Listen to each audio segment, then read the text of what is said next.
Pel·lícula ambientada a l'any 62.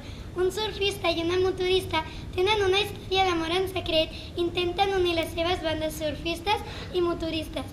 Mentrestant, el multimilionari Les Camembert planeja convertir una màquina que canviarà el clima de la zona.